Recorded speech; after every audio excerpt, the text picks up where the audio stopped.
So I have been putting this video off for a while, but I don't know. I got the energy and enthusiasm to shoot it right now. What we are going to do is I'm going to make a beat from scratch on my iPad using Korg Gadget 3, and I'm going to be connecting these Adam Audio speakers that are right here to my iPad for the first time via USB-C. I did a video on these speakers not too long ago, and they sound amazing. They're called the D3V speakers. They come with those two. They have this cable that connects the two speakers to each other, and then of course a power cable. My thought, there were actually two things that I wanted to actually do with these really quick. One of them is I wanted to hear how this sounds with the speakers connected via USB-C, which again, I believe this has. It says digital audio input. So I believe just connecting a USB-C cable is one of the things that sets this speaker or these speakers here apart from virtually every other speaker, whether it's portable or not, that I have when it comes to iPad music making.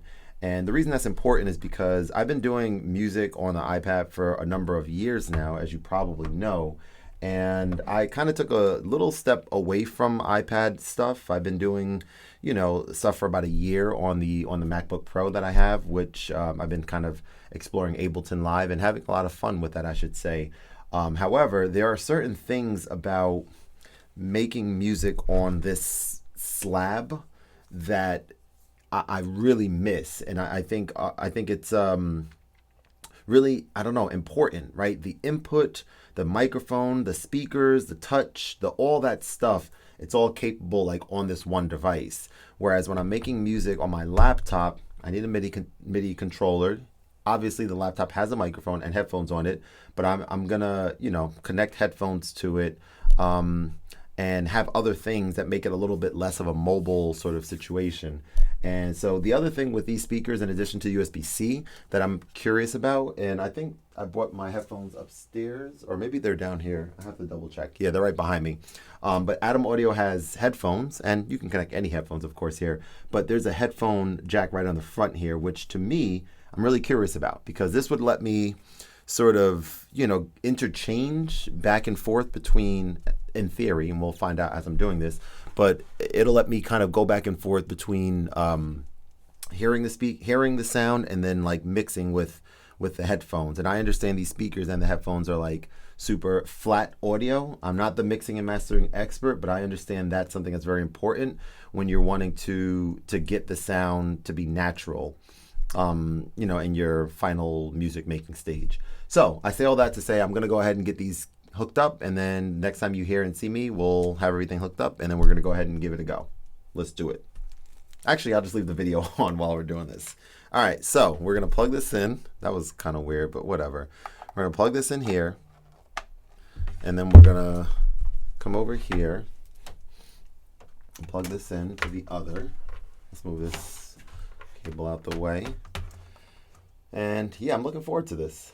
It's just funny how as a content creator, some days you don't feel like showing up, some days you do feel like showing up.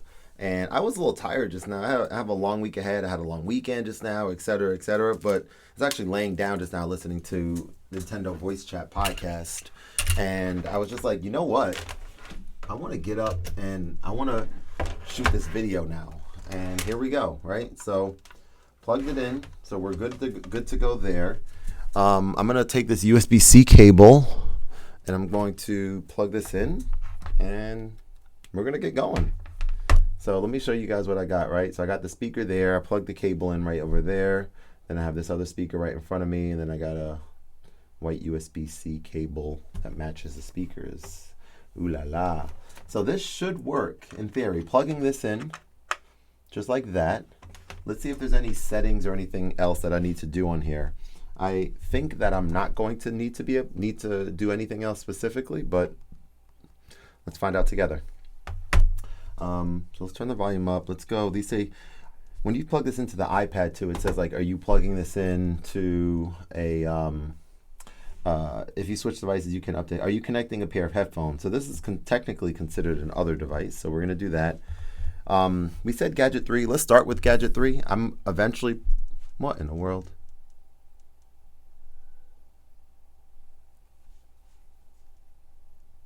That was weird. Okay, it was hitting that, I guess. I don't know. Okay, so yeah, we're gonna start with Gadget 3, and then I also might want to dabble in a little bit of Ableton Note a little bit as well. So go here, new, okay, and here we go. Let's see if we get sound coming out immediately.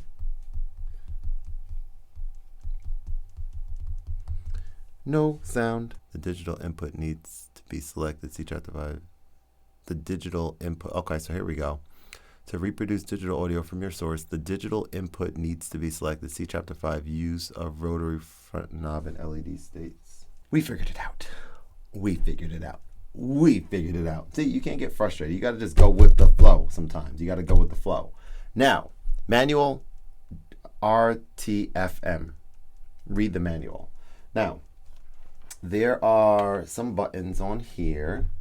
There's a knob that you press once to mute, double press to change from analog to digital, and that was the issue. So I'm going to double press again. You might see it turn from blue to green. Maybe, I don't know if it's how visible it is because the light's right behind. But green won't work. Blue will work. So now that we have that set, now we can make a beat. So let's do it.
have some things to share, y'all.